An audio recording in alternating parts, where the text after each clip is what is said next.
Welcome back to our channel மாணக்கராசிரியர் 12th standard English public examination March 2025க்கான key answer வந்து பார்த்தீங்கன்னா எப்படி எழுதணும் அதுதான் வந்து பார்க்க போகிறோம். இது ஏற்கனவே நடந்த 12th standard English public examination March April 2023 நடந்த ஒரு கவர்மெண்ட்டோட அஃபிஷியல் ஒரிஜினல் கொஷின் பேப்பருக்கான ஆன்சர் கீ தான். இந்த ஆன்சர் கீ பிரகாரம் பார்த்துக்கோங்க. 1 மார்க்லாம் வந்து எப்படி கேட்டிருக்காங்கன்னு பாருங்கள். ரொம்ப ரொம்ப முக்கியம் 1 மார்க் பொறுத்த வரைக்கும்.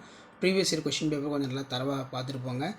ஸோ இந்த டைம் வந்து பார்த்திங்கன்னா கொஷின் பேப்பர் கொஞ்சம் டஃப்பாக தான் இருக்கும் அப்படிங்கிற மாதிரி சொல்கிறாங்க. அதனால் நிறைய அடிஷ்னல் 1 மார்க்னால் நல்லா லாங்குவேஜுக்கு பார்த்துருப்பாங்க. ஏன்னா தமிழ் பொறுத்த வரைக்கும் கொஞ்சம் டஃப்பாக தான் இருந்துச்சு 1 மார்க் எல்லாமே.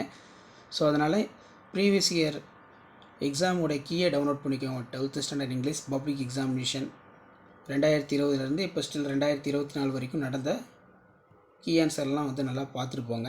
ப்ரீவியஸ் இயர் கொஷின் பேப்பர் நல்லா படிச்சுட்டு போங்க. கண்டிப்பாக இந்த கொஸ்டின் பேப்பரில் இருக்கக்கூடிய கீ ஆன்சர் நோட் பண்ணி வச்சுக்கோங்க. நேம் ஆஃப் த போயமுக்கு 1 மார்க்கு, நேம் ஆஃப் த போய்ட்டுக்கு 1 மார்க்கு. ஸோ இந்த மாதிரி தான் வந்து பப்ளிக் எக்ஸாம் பேப்பர் வேல்யூஷன் கேம்பில் வேல்யூஷன் ப்ராசஸ்லாம் இருக்கும்.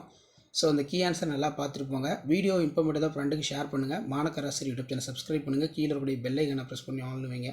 ஸோ இந்த மாதிரி வந்து 12ஆம் வகுப்பு மாணவர்கள் வரக்கூடிய உங்களுடைய இங்கிலீஷ் பப்ளிக் எக்ஸாமினேஷனுக்கு நீட்டாக ப்ரெசன்டேஷன் பண்ணுங்கள். அப்போ தான் நம்ம கொடுக்கக்கூடிய அப்டேட்லாம் ரெகுலர் அப்டேட்லாம் தொடர்ந்து நோட்டிஃபிகேஷன் வரும். ஸோ ஷேர் பண்ணுங்கள், சப்ஸ்கிரைப் பண்ணுங்கள் மாணக்கராசிரியர் யூடியூப் சேனல். அடுத்தடுத்து நிறைய அப்டேட் வந்து பார்த்தீங்கன்னா உங்களுக்கு இருக்குது. அந்த அப்டேட்லாம் ஒருனா சேனலை சப்ஸ்கிரைப் பண்ணிக்கோங்க. முடிஞ்ச வரைக்கும் வீடியோ ப்ராடக்ட்ஸுக்கு ஃபார்வர்ட் பண்ணிட்டு பாருங்கள். ரொம்ப ரொம்ப யூஸ்ஃபுல்லாக இருக்கும். அஃபிஷியல் லெட்ரு, ஸோ இதுக்கு டிஸ்ட்ரிபியூஷன் ஆஃப் மார்க்ஸ் எப்படி எழுதணும், பர்சனல் லெட்டருக்கு டிஸ்ட்ரிபியூஷன் ஆஃப் மார்க் வந்து எப்படி எழுதணும்னு சொல்லி 1 by 1 வந்து பார்த்தீங்கன்னா உங்களுக்கு நீட்டாக எக்ஸ்பிளைன் பண்ணி கவர்மெண்ட்டோட அஃபிஷியல் ஒரிஜினல் ஆன்சர் கீழே கொடுத்துருக்காங்க. ஸோ இப்படி தான் வந்து பார்த்தீங்கன்னா பப்ளிக் எக்ஸாமினேஷனுக்கு நீங்கள் பேப்பர் ப்ரெசன்டேஷன் பண்ணுற மாதிரி இருக்கும். ஸோ ஷேர் பண்ணிக்கோங்க, சப்ஸ்கிரைப் பண்ணிக்கோங்க மாணக்கராசிரியர் யூடியூப் சேனல். அடுத்தடுத்து நிறைய பேப்பர் ப்ரெசன்டேஷன் வீடியோ 1 by 1 உங்களுக்கு அப்டேட் ஆகிட்டே இருக்கும்.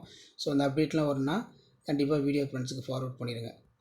ஸோ இது வரைக்கும் 3 years கொஸ்டின் பேப்பர் அதே மாதிரி ஆன்சர் கீ அப்டேட் பண்ணியிருக்கேன். அதில் ஒரு மாடலுக்கு பார்த்து வச்சுக்கோங்க. இதான் அப்டேட்டு. நன்றி.